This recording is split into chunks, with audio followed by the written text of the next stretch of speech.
Morning children, welcome to class 4 EVS chapter 3 plant life and parts of a plant.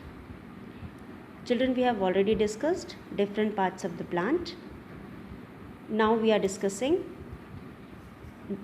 the parts one by one and their function. We have already discussed roots.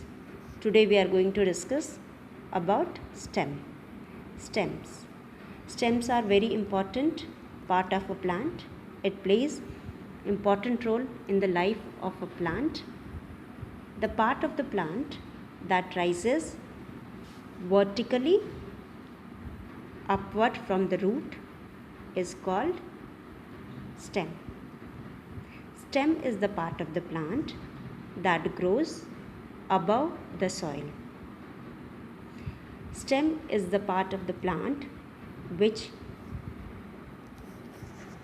stands straight above the soil and it supports the plant. The stem of a big tree is called a trunk. It is called a trunk because it is quite thick, strong and woody. For example, neem and mango.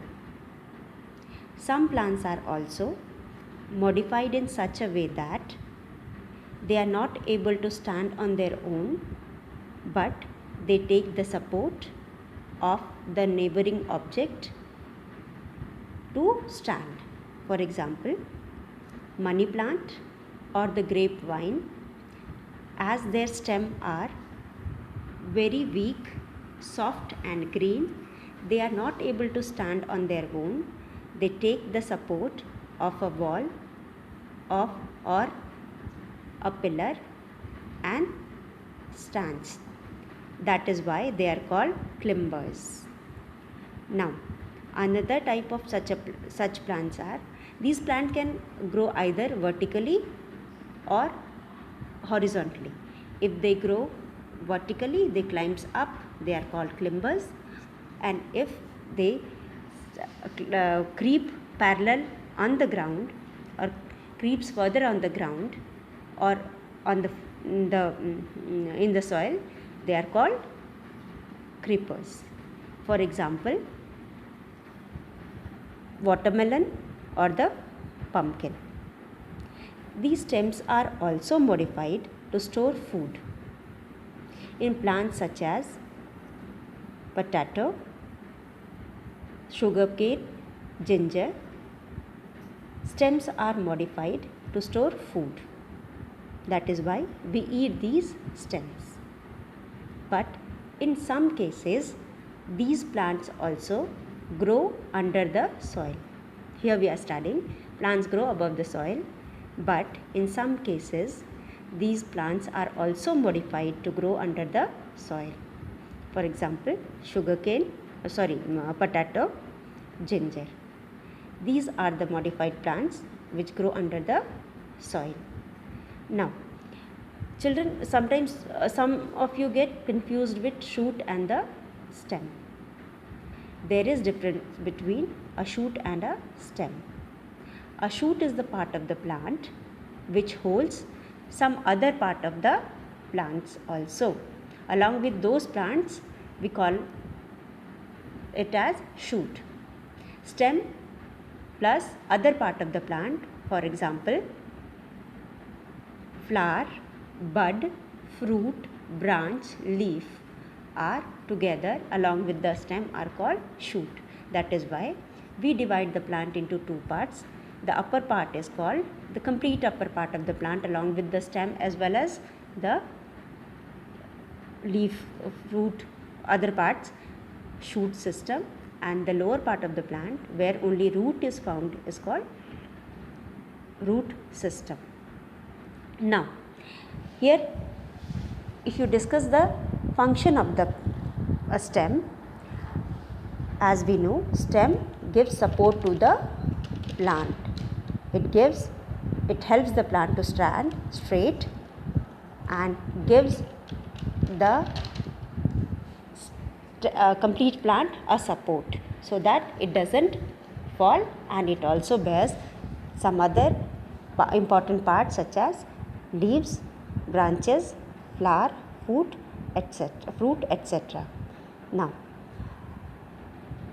stem also helps in transport of water, minerals and other salts, dissolved essential salt which are important for the growth of a plant from the soil. These are absorbed by the root and then it is taken by the stem and transported to different parts of the body, plant. So, stem also helps in the transport of water and minerals to different parts of the body. Now, we can call these stems as aerial part of the flowering plant or aerial part of the plant. Why it is called aerial? What do you mean by aerial? Aerial means the part of the plant which grows in air, means the part of the plant which is above the ground is growing in air, so it is called aerial part of the plant. Now, these are also called positive phototrophic. Positive phototrophic means, photo means light. As it grows towards the light, it is also known as positive phototrophic. Now, in the second function we were discussing that the stem of the plant helps in transport of water. Now, we'll do a small practical to prove that key stem helps in the transport of water. Take a plant, small plant, wash their roots. Now, take a beaker or a glass, transparent glass. Take some water in the glass, half filled glass you can take, half of the glass filled with water.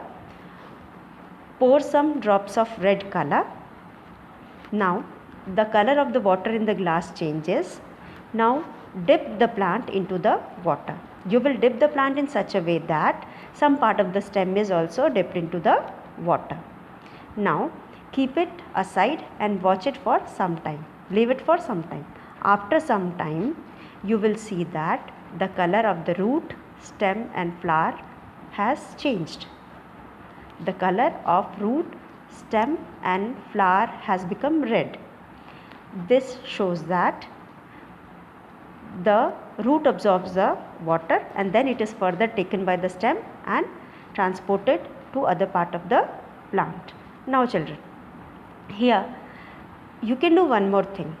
You take out the plant and cut the plant on its stem, from its stem, and you will cut that part of the plant above the part of the plant till where it was dipped into the water.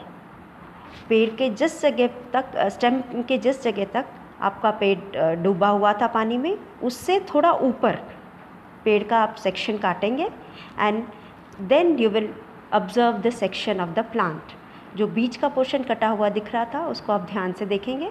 You will see some patches of red colour in the section of the stem. This patches shows that plant has absorbed, the roots have absorbed the water and then it is taken by the stem. That is why the part of the portion of the stem which is responsible for the transport of water is red in color. This shows that stem absorbs water, takes water to different parts of the plant, and this water is used by the leaf to prepare their food. And in some plants these stems are also modified to perform photosynthesis. Photosynthesis is the process in which plants prepare their food in presence of sunlight and water. Now, these stems also store food, as we have already studied. Some plants store food that we eat. For example, potato, ginger, sugarcane, etc. Thank you.